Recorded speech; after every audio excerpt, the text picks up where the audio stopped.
शासनानं अर्धवट केलेल्या गोवंश हत्याबंदी कायद्यामुळे भाकड जनावरं आणि गोऱ्यांचा प्रश्न बिकट बनलाय।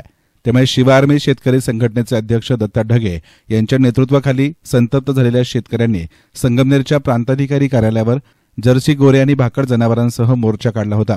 मात्र प्रांताधिकारी निवेदन स्वीकारण्यास न आल्यानं संतप्त झालेल्या आंदोलकांनी पोलिसांनी लावलेले बॅरिकेड फेकून देत प्रांताधिकारी कार्यालयाच्या आवारात भाकड जनावरं सोडून देत जोरदार घोषणाबाजी केली।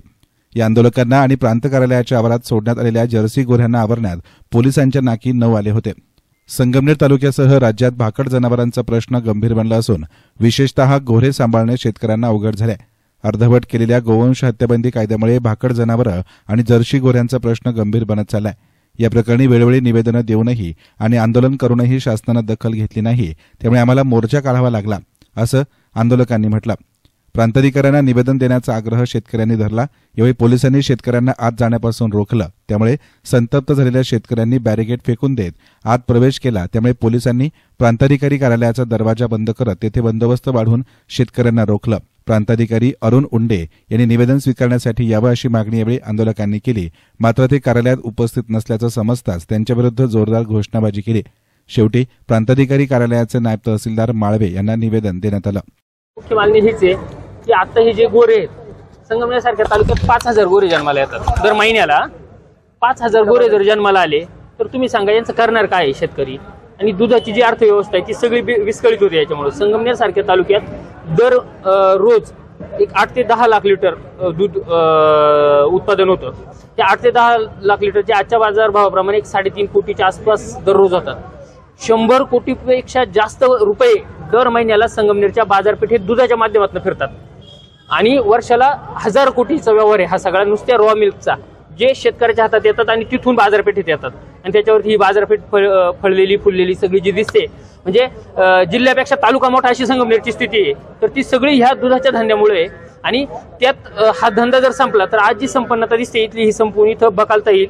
जे आपण विदर्भ मराठवाड्यातली शेतकऱ्यांची घरं पहा जाऊन त्यांचं आयुष्य बघा, आत्महत्या करतायत, तर तीच परिस्थिती या संगमनेर आणि पश्चिम महाराष्ट्रातल्या शेतकऱ्यावरती येईल। त्यामुळे हा फार जेन्युइन मुद्दा असल्यामुळं प्रशासनाला आम्ही पहिल्या टप्प्यात सांगितलं होतं की बाबांनो लक्ष घाला, त्यांनी लक्ष न दिल्यामुळे आज आम्ही 100 गोरे घेऊन आलोय आणि पुढचं आमच्या डोक्यात आज जरी यांना जाग नाही आली तर पुढच्या टप्प्यात 1000 गोरे घेऊन आम्ही स्थानिक जिथल्या तिथल्या तालुक्यातल्या आमदारांच्या घरावरती जाणार आणि विधानसभेचं जे आपलं येणार अधिवेशन असेल त्या अधिवेशनात विधान भवनावर पण जाणार। गोवंश हत्याबंदी कायद्यामुळे कायद्यात सुधारणा करावी अशी तुमची मागणी आहे। नेमका या कायद्याचा काय परिणाम नेमका हे सगळे भाकड जनावरांच्या पालन झाले काय? या कायदा झाला 2015ला, तो 15 झाल्यानंतर आता 2025 उजाडले। 10 वर्षातल्या भाकड गाया गेल्या कुठं बरं? त्या सर्रास कापल्या गेल्यात। अंतुले कुठे जोरशी गोरे ते सर्रास कापले गेलेत आणि हे जग जाहीर आहे, ओपन सिक्रेट आहे, ते काही चोरून लपून नाही त्याच्यात। इथे लोक बाजार सांगतील तुम्हाला किती किती रुपयाला विकलेत त्यांनी ते, कारण की ते त्या काळात विकले जात होते। परंतु 2015ला बदल केल्यानंतर याच्यात जर्सी चे हे जे गोरे वगैरे बाकी अजून एक 5-6 प्रजाती म्हशी वगैरे सगळं घातलं त्याच्यात आणि तिथून पुढे हा प्रश्न निर्माण व्हायला हवा होता, पण तो तितका गंभीर त्यावेळेस झाला नाही, कारण की चोरून लपून हे सगळं सुरू होतं। उलट याच्यात तर मला सरकारचा हात दिसतो की बुवा ह्या प्रायव्हेट लोक पोहोचायचे राजकारणासाठी आणि त्यांच्या माध्यमातून स्वतःचं राजकारण चालवायचं आणि त्यामुळं हे कुठेतरी थांबलं पाहिजे। शेतकऱ्याला त्याच्या गोवंशाची योग्य ती बाजारभावाप्रमाणे किंमत मिळाली पाहिजे। आम्ही वारकरी संप्रदायावाली मंडळी सगळी, मी गेल्या 2 महिन्यात 2दा पंढरपूरला जाऊन आलोय। आमची सगळी मंडळी अशीच आहेत एकादशीला पंढरपूरला जाणारी। तर आम्ही काही कुठल्या जीवाच्या हत्येचं समर्थन कधीच करत नाही। आमचं म्हणणंच आहे की बाजारभावाप्रमाणे सरकारने यांचे पैसे द्यावेत शेतकऱ्याला आणि त्यांची पुढची जपण्याची पण व्यवस्था करावी। आमचं म्हणणं हे आमचं काही गोरक्षक आम्हाला लुटी ते म्हणून नाही भांडत, ते गाया कुठं मारू राहिलेत म्हणून आमचं भांडण आहे, म्हणते गोरक्षक पण गोभक्षक आहेत ते, असं आमचं सगळ्यांचं प्रामाणिक मत झालंय। त्याच्यामुळं त्यांना आवर घालावं हे म्हणणं आहे आमचं आणि सरकारनं व्यवस्थित ऑडिट करून घ्यावं। म्हणजे आजही आम्ही जे आग्रह धरलाय की 100 गोरे टॅग करून घ्यायचे, मोजून घ्यायचे आणि सगळे पाहिजेत।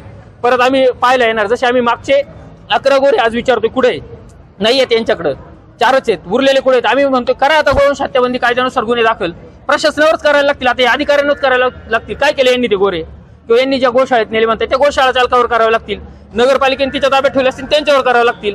तर आमची मागणीच ही का आता यांच्यावर गुन्हे दाखल करा, कारण यांना हे शेतकऱ्याची व्यथाच कळत नाहीये, ती व्यथा कळावी यासाठीच हा सगळा संघर्ष आहे आमचा। मावशी या पुढे आम्ही हरिष्ठात गेलो होतो, 25 महिला होत्या, त्या वेळेला दुपारची सुट्टी झाली आम्हाला। साहेब लोक म्हणे तेवढे लावून या, तर आम्ही गेलो, साहेब म्हणे तेवढे लावा, आम्ही म्हणलो आम्ही नाही लावणार। तर ते आम्हाला वास सुटला, आम्हाला जेवण सुद्धा दुपारला गेलं नाही.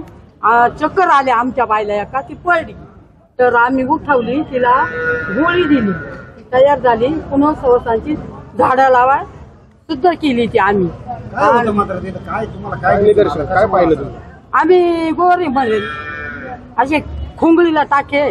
मग आता मंजूरदाराला ते करणारच ना, भाकर बांधून जायची, ती जीर खावा कशी. मग आम्ही असे तोंड बांधले, नंतर ते झाडं लावले. त्याच्यामुळे मग साहेब म्हणे, मावशी आजी हात धुवा आणि जेवायच होता. मला आम्हाला काही जेवायचं नाही दुपारला. आमच्या भाकरी अशाच पिशीत होत्या, अशा भाकरी बांधून आणल्या होत्या आम्ही. असंही त्याच्यामुळं आम्ही म्हणतो व्यवस्था करा. आमचं हे म्हणणं आहे. डोंगराला गेला म्हणजे माणूस शेतीत जातच ना, डोंगराच्या शेती तर ते काय हे का. मग आणि तुम्ही स्वतः गोपालक शेतकरी आहात, काय तुम्हाला रोजचं दैनंदिन तुम्हाला काय काय काम ते पालनपोषण करताना करावं लागतं आणि हे सगळी परिस्थिती निर्माण झाल्याने काय परिणाम शेतकऱ्यांवरती? सुरुवातीला तर शेती करायचं म्हटलं तर महिलांना देखील शेती करावी लागते.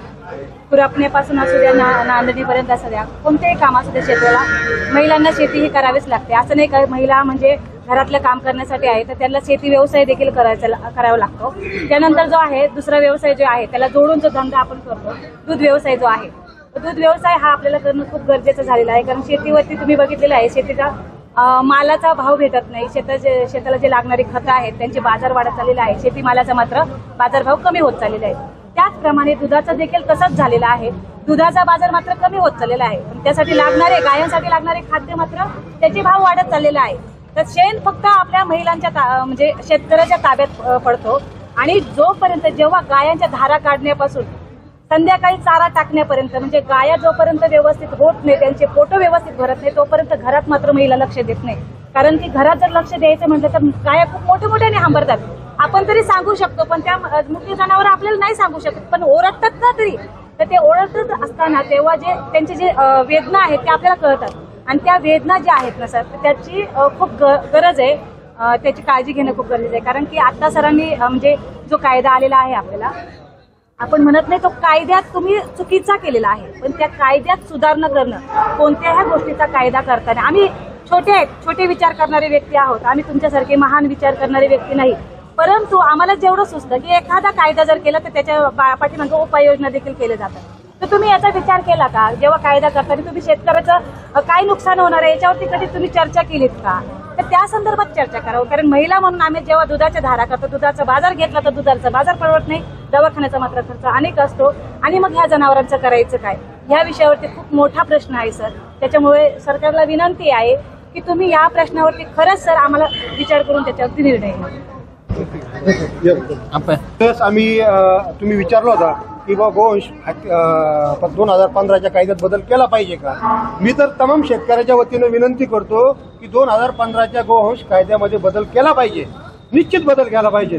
जर या संघटनेचं म्हणणं आहे, एक हिंदू संघटनेचं काहींनी असं न्यूजमध्ये आम्ही वाचलं की जर्सी गाईची पैदास ही डुक्कर आणि गाढवापासून झालेली आहे. तर मी निश्चित माझं जो वैयक्तिक मत आहे आणि शेतकऱ्यांच्या वतीने मी विनंती करतो की जर्सी गाई या कायद्यातून वगळावी. जर्सी गाई या कायद्यातून वगळावी. गीर गाय असेल, या ठिकाणी गावठी गाय असेल, खिलारी गाय असेल, कोणतीही बाकीची गावठी गाय असेल, या गायांच्या बाबतीत जो कडक कायदा करता येईल तो कडक करावा. कारण या कायद्याला आम्ही सर्व सहमती आहोत. आमच्याकडे शेतकऱ्यांकडे जर गावठी गाय असेल तर तो कसायाला किंवा खाटकाला विकत नाही, तो ते आनंद देतो. आनंद म्हणजे फुकट देतो. जर म्हणजे एखाद्या पाहुण्याला किंवा दुसऱ्याला फुकट देतो. पण ह्या जर्सी गायांचं करायचं काय, या जर्सी गोऱ्यांचं करायचं काय? निश्चित 2015च्या कायद्यातून ह्या जर्सी जनावरांना वगळावं अशी आमची ठाम भूमिका आहे. आज शेतकऱ्यांना रस्त्यावरती उतरण्याची वेळ आलेली आहे. एक तरुण शेतकरी म्हणून काय तुमच्या नेमक्या भावना? आता भावना तुम्ही जर बघितल्या सर्व म्हणजे महाराष्ट्रभर आता ही प्रातिनिधिक आंदोलन आहे, पण गेल्या 10-15 वर्षात किंवा अगोदरपासून.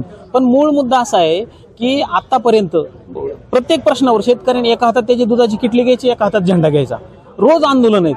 8 दिवस करायचं, 3 रुपये अनुदान दिलं, 5 रुपये अनुदान दिलं, त्याच्यातनं मूळ प्रश्न सुटत नाहीत. मूळ हा प्रश्न आहे तो आर्थिक प्रश्न आहे. आर्थिक प्रश्न सगळ्या तुमच्या इकॉनॉमीशी संबंधित आहेत, म्हणजे जी ग्रामीण भागाची इकॉनॉमी चालते. खरं तर आता दुधाचा धंदा असं म्हणतात की जोडधंदा आहे, तर जोडधंदा आहे का मुख्य धंदा आहे? कारण इकडं हमी भाव नाही शेतीच्या भावाला, इकडं दुधाला भाव मिळत नाही, त्यांनी लगेच भाव नाही मिळत रस्त्यावर यायचं, परत इकडं त्याचं जे काय चालू शेतीतलं ते परत मातीमोल भावाने विकलं जातंय. मूळ मुद्दा शेतकऱ्यांच्या प्रश्नावर सरकार गांभीर्याने बघतच नाही. त्यांना त्याच्या पोर आज जर एकत्रित होत असतील, त्याच्याबद्दल आंदोलन करत असतील, रस्ते उतरत असतील, तर त्याचं लक्ष भटकायला जात धर्म आहेच.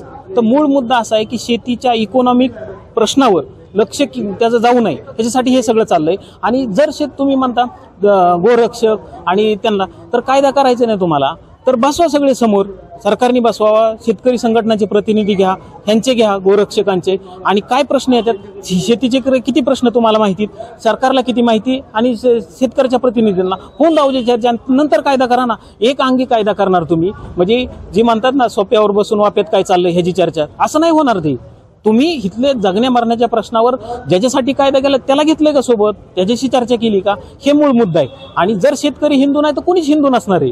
आम्ही सगळे हिंदूच आहेत ना, पण हिंदू म्हणजे काय, तुम्ही दुसऱ्याला येणार आणि आमच्या बोकांनी बसवणार, हे कुठला कायदा आहे आणि हे कसला न्याय आहे? तर ह्याच्यावर मूळ चर्चा व्हायला पाहिजे. आणि ह्या जर सोबत घेतलं सगळ्या प्रतिनिधी शेतकऱ्यांना, आणि त्याच्यातनं प्रश्न सुटल. हा चिघळायचा कोणाचाच विषय नाही, सरकारला चिघळायचा काय असा प्रश्न शेतकऱ्यांना पडलेला आहे, म्हणून हे आंदोलन.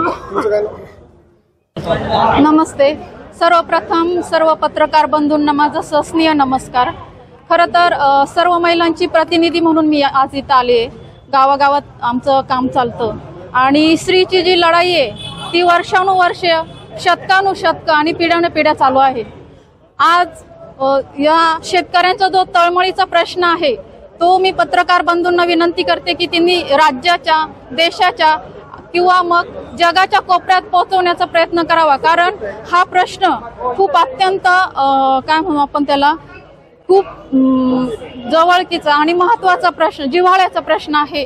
आणि यातून मार्ग काढण्यासाठी आपण बघितलं की जेव्हा जेव्हा संघर्षाची वेळ आली, जेव्हा जेव्हा प्रश्न निर्माण झाले, तेव्हा स्त्री लढायला उभी राहिली, जिजाऊ उभ्या राहिल्या, सावित्री उभी राहिली, अहिल्याबाई उभी राहिली, राणी लक्ष्मीबाई उभी राहिली. तेव्हा इतिहास घडला आणि तेव्हा कुठेतरी न्याय मिळाला.